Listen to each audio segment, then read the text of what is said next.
So, Mystery Theater presents...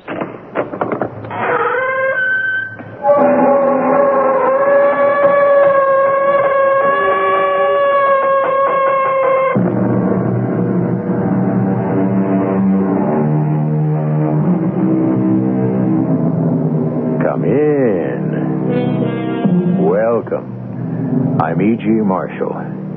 Today's story deals with a mythical kingdom in Middle Europe. It is a tale of intrigue, adventure, romance. All the elements that were so much valued by the Victorians. You will meet a gallant, titled Englishman, a beautiful princess, a loyal retainer, and several black-hearted villains, all playing their parts in a place that never was and in a time that is now gone, but which we all look back on with nostalgic longing. Enzo? Who? Is that you, Rasendil? Yes, and I have a sword. So I see. I hope you know how to use it. Anga? Yes, I see you can use it. Where did you learn? In the Lancers. The Duke thought he was a swordsman too, but he's dead now. And in a few moments, you will be too.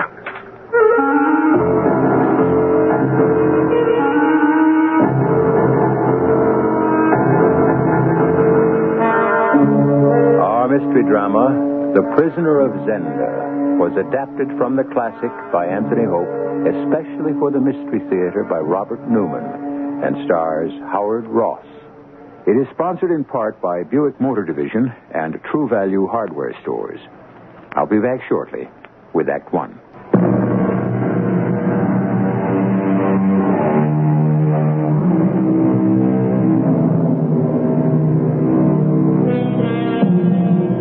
Our story begins in a railway station in Paris. Rudolph Rasendil, a young, titled Englishman, has just discovered that there is no dining car on the train and is buying some sandwiches and a bottle of wine at the buffet. As the man at the counter fumbles for the change, Rasendil hears a shrill whistle and the cry, "En voiture!" With the wine and sandwiches under his arm, he runs out to the platform. The train is moving. Dodging a guard, he jumps on the step of a first-class carriage, pulls open the door, and enters a compartment where an attractive woman in her late 20s frowns at him in annoyance. You cannot come in here, monsieur. It is reserved. I know it is, mademoiselle, and I apologize. But it was either that or missed the train. And since my luggage is on it, is anything wrong? Wrong? Besides my intrusion, I mean. Because you're staring at me, you know. Oh, I'm sorry. It is just that you took me by surprise. Who are you? My name is Rudolph Rasendil. You are English? Yes, I am. And you are Mademoiselle Antoinette de Maubert. How do you know that? Because you were pointed out to me at the ballet in London a week or so ago. But you're still staring at me, and I wish you'd tell me why. It is just that you look very much like someone else. So much, in fact, that for a moment... You thought I was he. And who is that? It does not matter. May I ask where you are going? Of course. I'm going to Ruritania. Ruritania? Yes, to Strelsau for the coronation of my namesake, the new king. Oh, no, you cannot do that. I beg your pardon. I mean, I think it would be a great mistake, and I urge you not to go there. But why? Because it might be very dangerous. The political situation is very uncertain. Yes, I've heard that. But I don't see how that would affect me. And since, though we've never met, the king happens to be a distant relation of mine. A relation? Yes. And so while I thank you for your warning, I'm determined to go. And now, if you'll excuse me, I'll go back to my own compartment.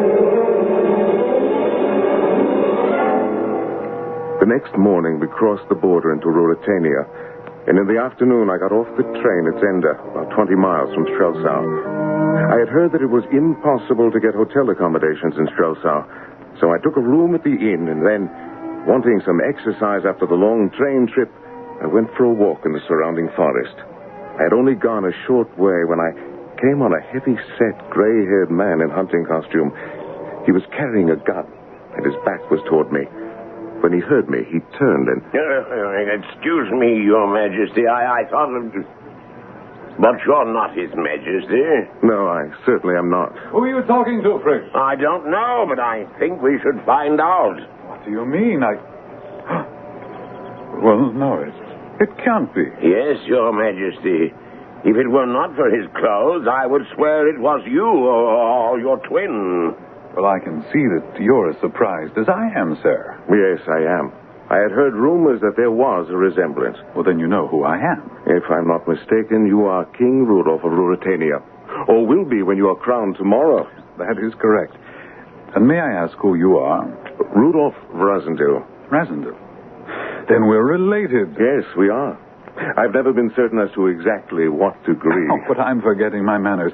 My aide, Colonel Sapt, my English cousin. I'm very happy to meet you, Mr. Rasendil. And I to meet you, Colonel. But tell me what you're doing here, cousin. Since we are related and since the coronation of a relative does not take place every day, I came here to attend yours. You mean you're going to Strelsau tomorrow? I want a photograph of my brother Michael's face when he sees us together. Impossible, sire. Why impossible? Mr. Rasendil must not go to Strelsau. But why? This situation is confused enough and difficult enough as it is. I suppose it might create problems. Which the Duke Michael would take advantage of. If it will create problems, I will not go. They would not be your problems. They would be mine. Oh, by the way, what first name did they give you? Your name, sire. Rudolph? I'm flattered. Well, cousin Rudolph, there is no need to decide about tomorrow today. I'm very pleased to meet you. Very anxious to know you better. Will you dine with me tonight? If you have no other plans. I have no other plans. There will just be you, Colonel Sapt, and my other aide, Franz von Tallenheim, and myself. And since we are staying at a hunting lodge with my brother Michael and me, it will all be very simple. Then I will be delighted.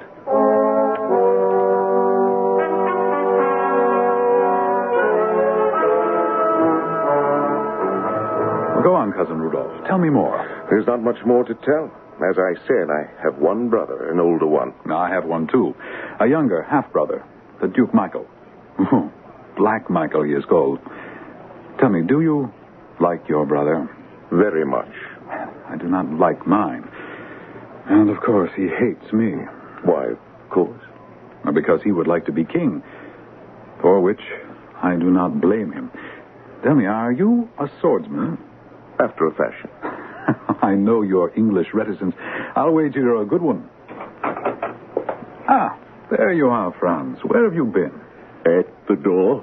The Duke Michael sent over one of his guards with this. Oh, it looks like a bottle from his own cellar. Any message? Just that it was a special vintage that he had hoped you would drink his health in it.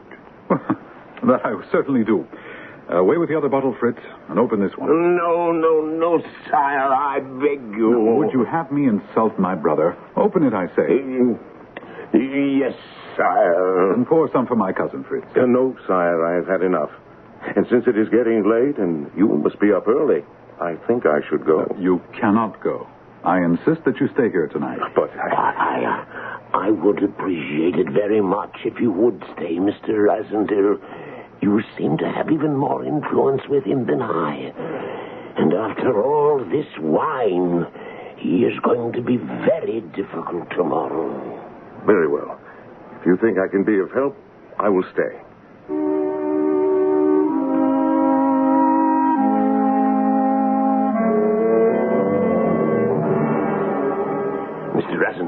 Mr. Rasendil, wake up.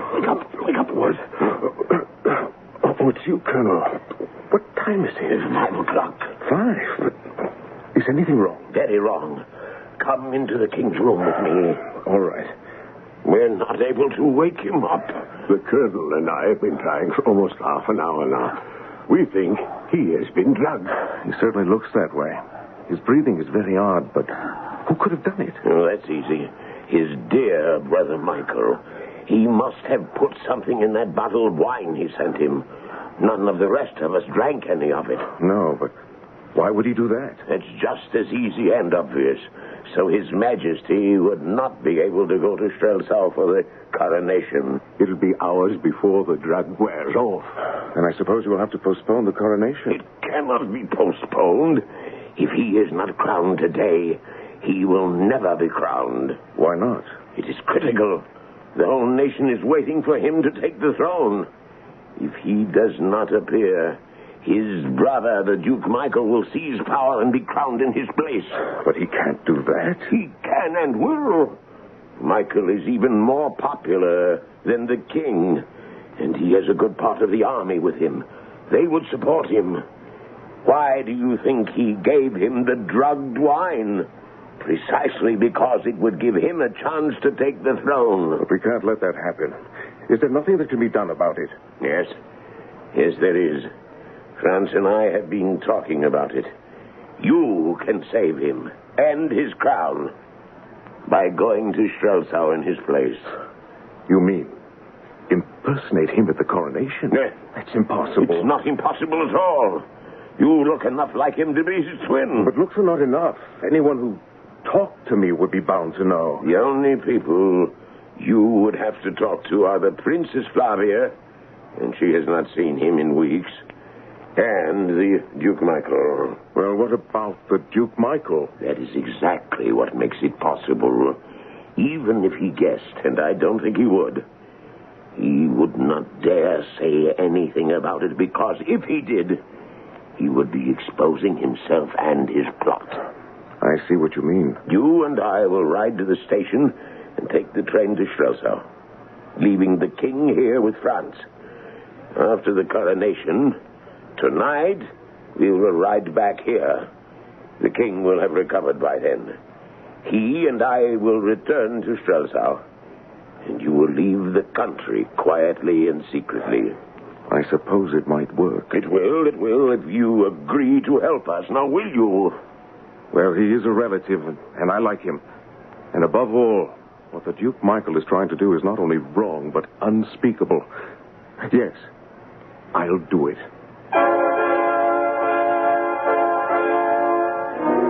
And so, to save the crown for his cousin, Rassendyll agrees to impersonate him for just this one day. But will it be for just this one day? Will the Duke Michael give up his plan so easily? Isn't it possible that there is more danger involved than either Rassendyll or the Colonel realize? We'll find out when I return with Act 2.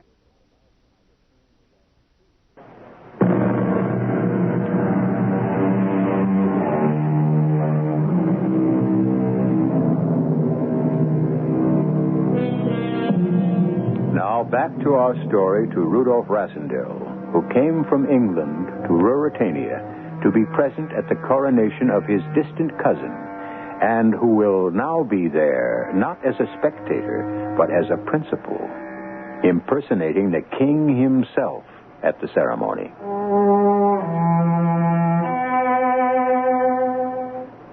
It all went much better than we had any right to hope. The royal train was waiting at the Zenda station, and while it was taking us to Strelsau, the colonel went over everything he thought I should know. When we arrived at the capital, we were met by the king's guard. A magnificent horse was brought up. I mounted it, and with the colonel close beside me, began the procession to the cathedral.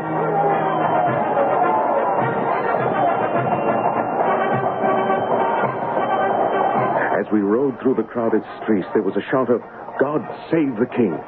And the colonel murmured, "God save both of them." I should have been nervous, and I suppose I was.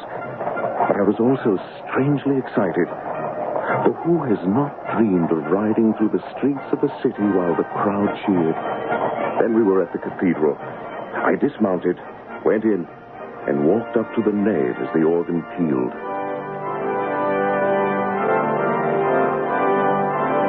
The cathedral was even more crowded than the streets, but only two faces stood out, both in front of the altar. One was that of the beautiful young woman, the Princess Flavia, who stood at one side of the cardinal. The other that of the dark-haired man who stood on the other side and stared at me as if you saw a ghost. The Duke Michael. I remember little of what followed. I knelt, and the cardinal anointed me. Then I rose, was given the crown, and put it on my head. It was over, and I was walking back out of the cathedral with the Princess Flavia beside me. The royal carriage was waiting, and we got into it, just the two of us, for the ride to the palace. So you are now the king. So it seems. Somehow you seem different today. In what way? But you not only look different, a bit thinner, more sober and serious, but your whole manner is different. Would it please you if I did begin to take my responsibilities seriously? You know my views. Yes, I do. They have become very important to me. From now on, I shall do everything I can to please you. Change is beginning to overwhelm me. As my arrival at the cathedral seemed to overwhelm Michael. Poor Michael. I'm afraid he didn't particularly enjoy the ceremony. Rudolph, be careful. You've always been too casual about Michael. Trusted him too much. I will not do so in the future. For it's quite clear to me now that he wants what I have, and perhaps something which I don't have yet, but hope to win someday.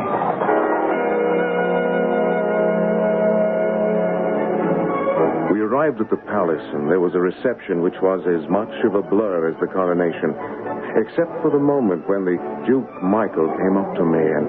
Congratulations, Rudolph. I must say you performed very well today. Thank you, Michael. But why should that have surprised you? Well, you have not always done so. Oh, by the way, what did you think of the wine I sent you last night? I must confess that I did not drink it. I felt I should have a clear head today. Ah, that would account for it. For what, Michael? It doesn't matter. Perhaps you will try it another time.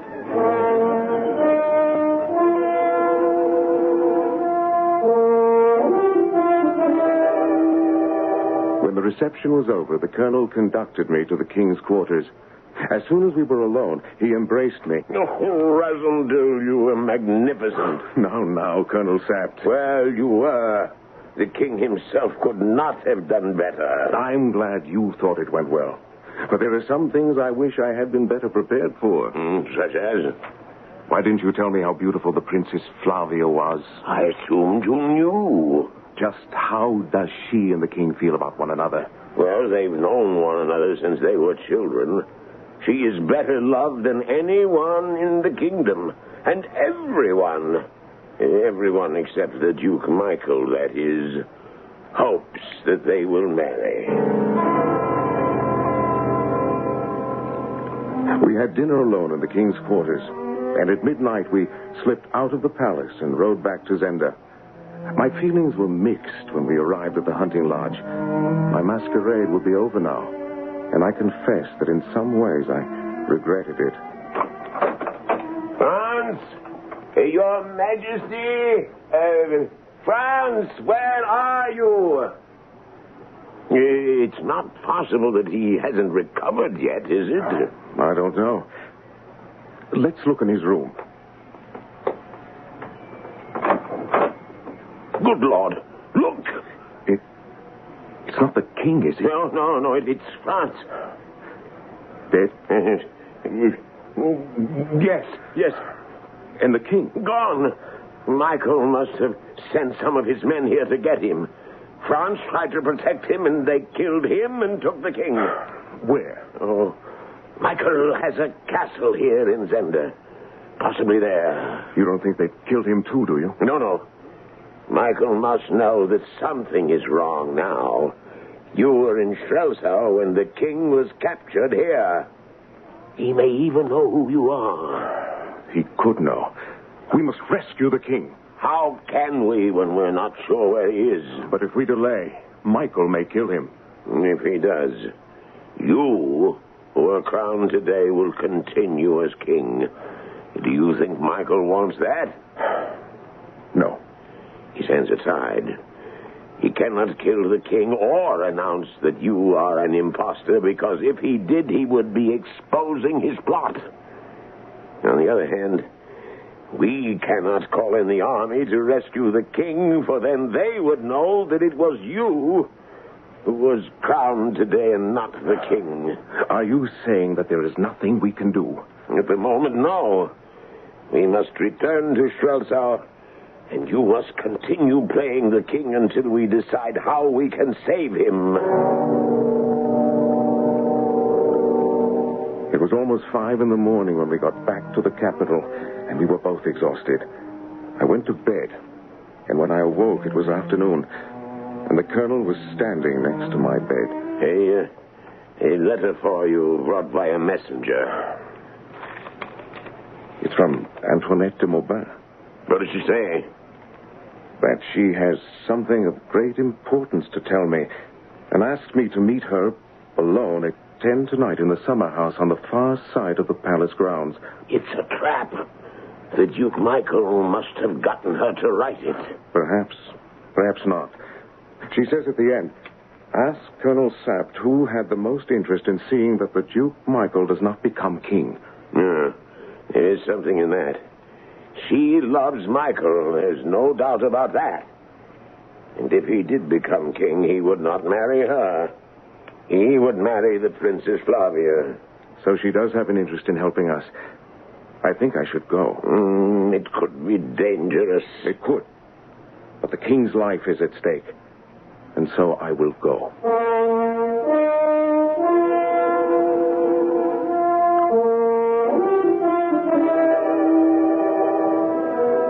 At 9 o'clock, wearing the king's dress uniform, I was in the grand ballroom. And when the Princess Flavia arrived, I went to greet her.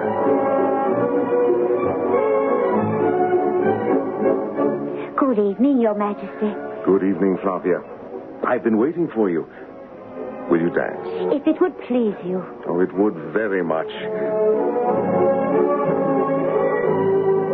You look even more beautiful tonight than you did yesterday at the coronation. Oh, thank you, Your Majesty. Must you call me that? It's your title.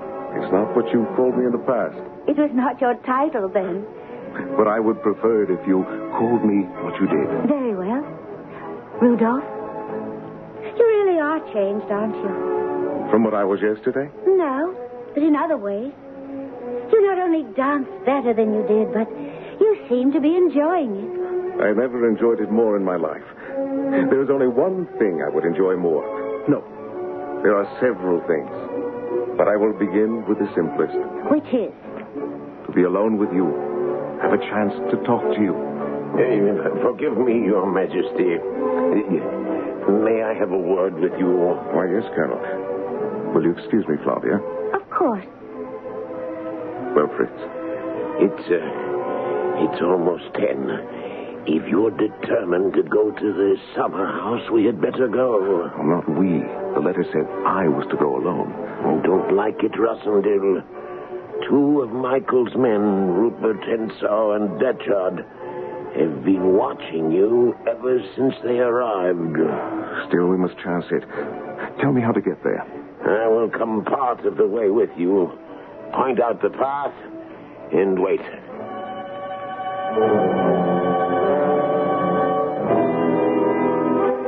5 minutes later, I was in front of the summer house. The door was closed. And when I opened it... Monsieur Rosendale. Yes. Monsieur Rosendale, you are in great danger. It was the Duke Michael who made me write that letter. I thought as much. In 10 minutes or so, 2 of these men will be here to kill you. You must be gone before then.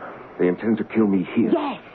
Then Michael will declare a state of emergency and seize power. At the same time, he will send word to his castle at Zenda, and the king will be killed and his body disposed of. That is what I came to find out. The king is at Michael's castle in Zenda. Yes. Where? In one of the dungeons to the right of the main gate. I do not know how you can rescue him, but if there is a way I can help you to, I will. Listen. What is that? They're coming.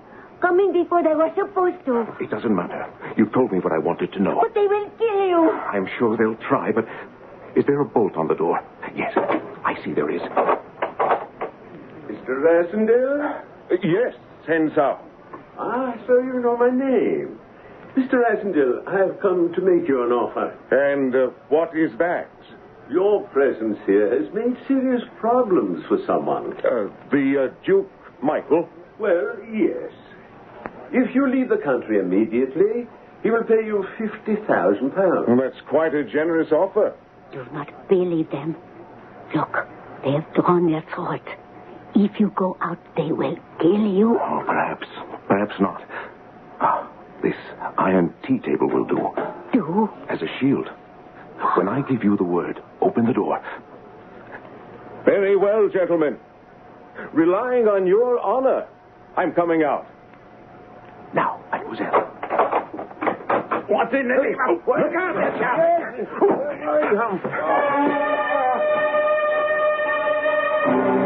Holding the table in front of me, I hit them like a battering ram. They both went down, and I ran like a deer back through the grounds toward the palace. Hasentil, are you all right? Yes, Fritz. But why are you laughing? Wasn't it a trap then? No, it was. But it didn't spring properly. And now there are two very battered gentlemen outside the summer house. Oh, I knew it. I knew I shouldn't let you go. On the contrary. Now I know what we wanted to know. And tomorrow we return to Zenda. The king is there? Yes. And I have a plan. I won't go into it now because there is something I want you to do. Will you ask the princess to join me here on the terrace? Why? Let us say, to say farewell. If we are successful at Zenda, I will not see her again. And if we fail, I shall not see her again either. You mean you'll be killed? It's a possibility. Yeah, well, very well, Hasentil. I'll get her.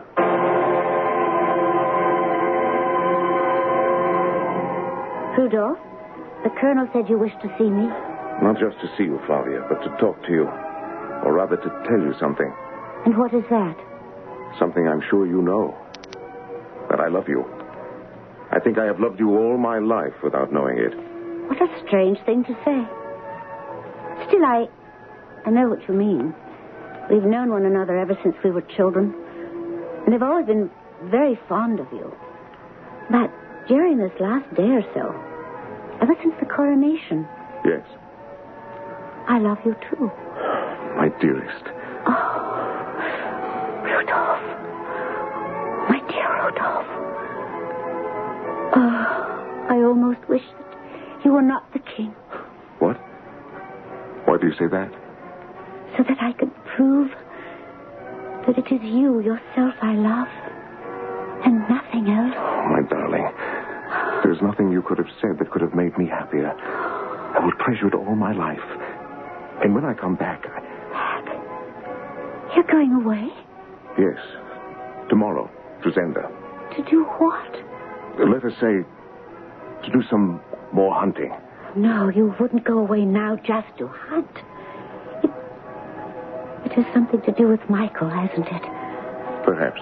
Oh, Rudolph, I'm afraid. It sounds dangerous.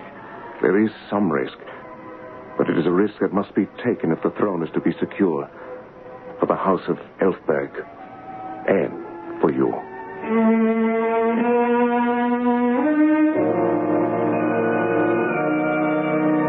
And so Rudolph says farewell to the woman he has come to love, and who claims that she would love him even if he were not the king.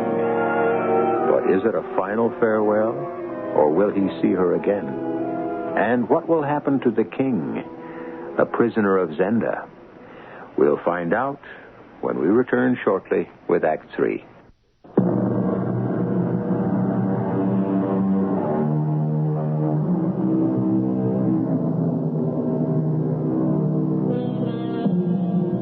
Now back to our story, to the hunting lodge at Zenda. It's about 11 o'clock the next night, and Rassendyll, wearing dark trousers and a dark jersey, and with a sword thrust through his belt, is about to leave on his dangerous mission. When I came back from the summer house, I told the colonel I had a plan. Antoinette had given me some of it, and fortune had supplied the rest. That morning, shortly after we arrived at the lodge, we learned that the Duke Michael, Antoinette, Hensau, and Deschard were now at the castle of Zenda. There was one servant there who was loyal to the king rather than to Michael. I sent a message to Antoinette through him, asking her to do something. And I told her precisely what. That would create a diversion at about 11 o'clock. And, if I was lucky, allow me to rescue the king. At 10:30, we left the lodge. I, the colonel, and half a dozen trusty, well-armed men, and rode to the castle. We stopped in some trees near the moat, and... I still don't know why you're doing this, Rasendil. Oh, yes, you do. The king is my cousin. And besides, I like him. But risking your life this way... It's our only chance. Your spy at the castle told us that the king always has a guard with him who has orders to kill him if there's an attempt at a rescue. This is the only way we can save him. But break in quickly after you hear Antoinette cry out. As quickly as I can. I shook his hand, slipped into the moat, and swam across to the castle, while he and our men went around to the guardhouse on the landward side. Climbing out of the moat, I drew my sword and waited just outside the main gate, where I could see the door that led to the king's dungeon. A short while later, the door opened, and my two friends from the summer house, Hensau and Deschard, came out. Where are you going now, Hensau? Where do you think? To bed. Be careful. The Duke is angry the way things have been going. You be careful. Watch our friend in there. I'll see you in the morning. Deschard went back inside, and Hensau walked into the courtyard, looked up at a lighted window that I knew was Antoinette's, and began climbing up to it. I gasped. My plan had been for Antoinette to attract the attention of Michael and the other guards by crying out that Hensau was trying to break into her room. And here he was doing exactly that. He reached the balcony outside her window and... Who is that? Hensau! No! Michael! Michael, come quickly! What is it? It's Hensau! He's here in my room and... The door that led to the dungeon opened, and Deschard came out. He glanced up at the lighted window, then saw me. You! I cut at him, but he dodged and ran back inside and down the steps to the dungeon. By the time I had followed, he had the dungeon door open, and sword in hand was standing in front of the king, who was tied to a chair. Come a step nearer and he dies? Cousin, is that you? Yes. You mean you'd kill a helpless man? Why not? You'd have to kill me first. A good idea. You first, then him. Cousin, be careful. He's a very good swordsman. Yes, he is, but not good enough. Before I go, this is for you, Albert. No, you devil. Are you badly hurt, cousin? I don't know. He caught me here in the chest. Let me cut you loose. Can you walk? Yes, I think I can, but we'll never get away. There are others. We're busy. And Colonel Sapp should be breaking in at any minute. Come on. Up the stairs. I'll help you. All right, cousin. I'll try. We went up the stairs. I pulled the lever that controlled the drawbridge, and it came rumbling down. On the other side of the moat, I could hear that Sapp and our men breaking down the door of the guardhouse. Then... Oh! Merciful heavens! He's killed him! He's killed the Duke Michael! What's that? Michael? Who killed him? Rupert Hensau. He broke into her room. Michael went in to protect her, and here he comes. Hensau! Oh, is that you, Rasendil? No iron table tonight? No iron table. But I have a sword. So I see. I hope you know how to use it. Father? Oh, yes. I see. You can use it. Where did you learn? In the Lancers. I thought so. Rasendil, where are you? Here, on the drawbridge. Is that the colonel? Yes. Drop your sword and surrender, Hensau. And be hanged for murder? Never. Goodbye, Rasendil. Who was that? Rupert Hensau. Huh? He killed Duke Michael and did not want to be taken. But let him go. We have something more important to worry about. Your Majesty, but you're wounded. Yes, Fritz. I think not too badly, but... Catch him, Fritz. Oh, yes, I have him. Oh, he's fainted. We must get him back to the lodge. We sent one of our men for a doctor. Took Michael's coach to carry the king to the hunting lodge. He was still unconscious, and the colonel and I rode with him. When we arrived at the lodge, there were lights on in all the rooms. There's someone here. Who can it be? I don't know. I'll go see. My darling, is that you? Flavia, what are you doing here? What, did you think I would remain in Strelsau when you were here and in danger? You shouldn't have come. Perhaps. But I am here. Oh, Rudolph, you're hurt. Your face, your arm. Well, they're nothing. Scratches. But they must be attended to. Oh, who are they carrying in here? A friend. More than a friend. A relative of mine who was hurt much more seriously than I. But he looks like... Yes. Very much like me. My darling, it's late. If you go to your room now, I promise I will explain everything in the morning. I won't go until you tell me where you were and how you were hurt. Very well. I was at Michael's castle rescuing the man the colonel and the others just brought in here. Rescuing him? Michael was keeping him prisoner. But that and all danger from Michael is over now. He's dead. Dead? How did he die? One of his men, Rupert Hensau, killed him. It was he who wounded me. Something very strange is going on. Forgive me, Your Majesty. Our friend has been taken care of, temporarily at least. Now we should take care of you. What? Oh, yes. Have you called a doctor? Yes, Your Highness. He will be here soon. But in the meantime, His Majesty should rest. He has been through a great deal. You're right. He looks exhausted. Very well, my darling. I'll wait for an explanation. But why am I so afraid? Certain that nothing will ever be the same again.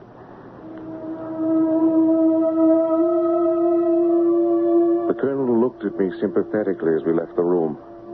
He thought he knew what I was going through, but he didn't. He couldn't.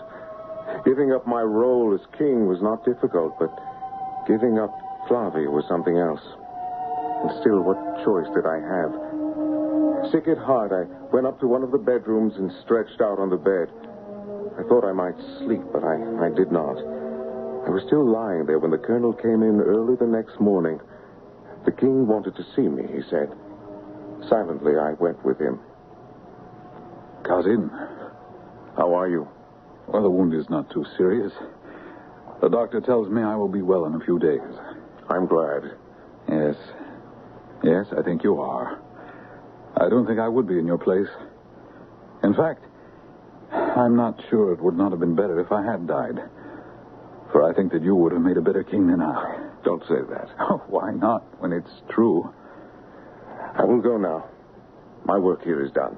Yes. And done as no one but you could have done it. You have shown me how to play the king. And I will act as you would have acted for as long as I live. You praise me too much, cousin. It was only by the narrowest margin that I was not as great a traitor as your brother Michael. What do you mean? Yes. Flavia, you have fallen in love with her. Yes. Well, what will you do? Until this moment, I was not sure. I thought perhaps I would just leave, slip away. But now I know I cannot. I must tell her the truth. Yes, I suppose you must. Cousin, I will not try to thank you. How could I, after all that you've done? But I will never forget you. We shook hands and I left the room. The colonel was waiting. When I asked him where Flavia was, he told me. And I went into the living room. I guessed last night when they brought the king in.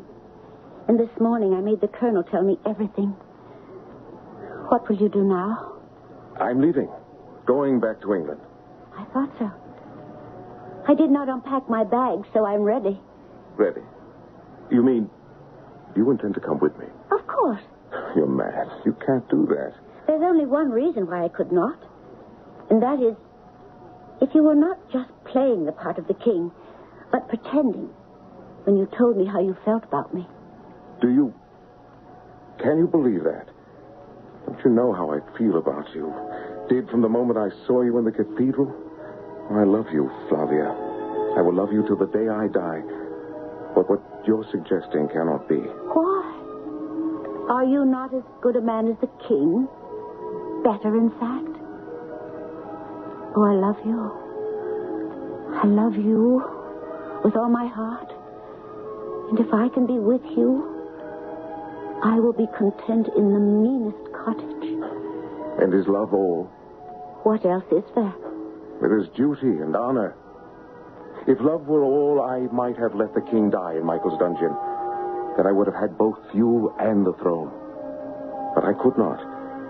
And if honor binds me, then should it not bind you, who are a princess, even more? Must you not be true to your country, the house of Elfberg? No. I say yes. There are some whom I choose differently, but not you. So, you have not only taught the king how to play the king, but you must also teach me how to play the princess. And no doubt one day the queen. I have only told you things you already know. Yes.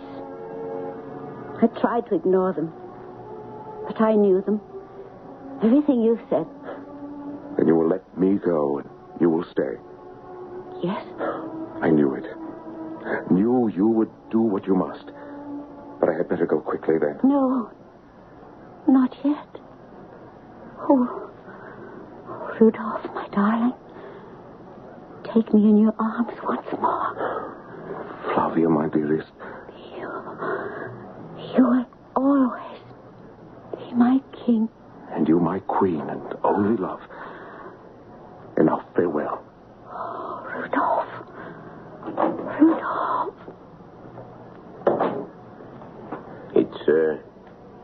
It's over. Yes. What arrangements have you made? I have a carriage waiting. I will take you to the border myself. Put you on the train to Paris. Very well. I have learned something. What is that? I said you were the finest Elfberg of them all. And it's true. What I have learned is that heaven does not always choose the best man to be king.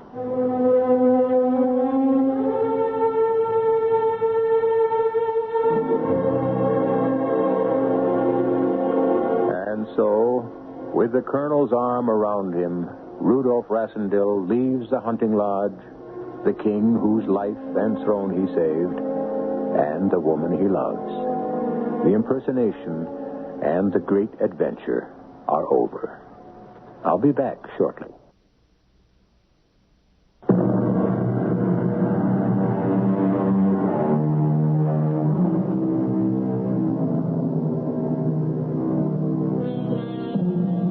The Prisoner of Zenda is a story about a place that never was, but one that fulfilled the dreams of many.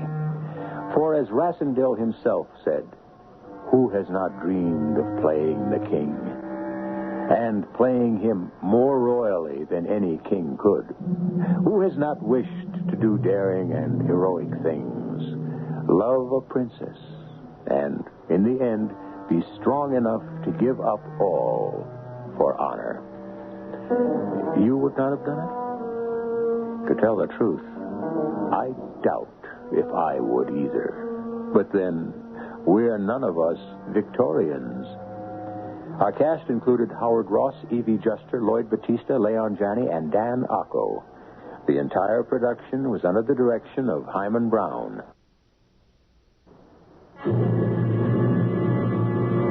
And now, a preview of our next tale. I hope his jaw aches all night long. Lily, lock up. And, Doc, don't fall overboard on your way back to the cabin. He is very sick, Doctor. Oh, not at all, Lily. Mild upset, nothing more. Buku said he will die. Well, then he knows more than I do, which he doesn't. Now, don't worry. Pete will be all right. Buku knows. How does he know? He knows. I know he's superstitious. Don't tell me that you are, Lily. I have seen things. Your medicine won't help Pete. There is other medicine. It is of the mind and the soul. A curse can kill. Uku? He has had a curse put on the captain. Radio Mystery Theater was sponsored in part by Buick Motor Division. This is E.G. Marshall inviting you to return to our Mystery Theater for another adventure in the macabre. Until next time, pleasant dreams.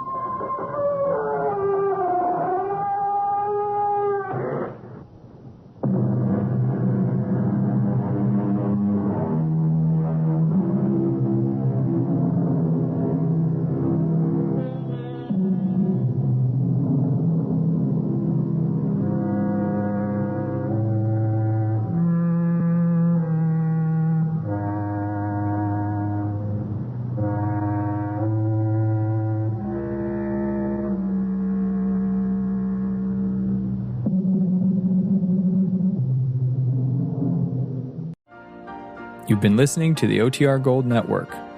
Find more classic radio at otrgold.com.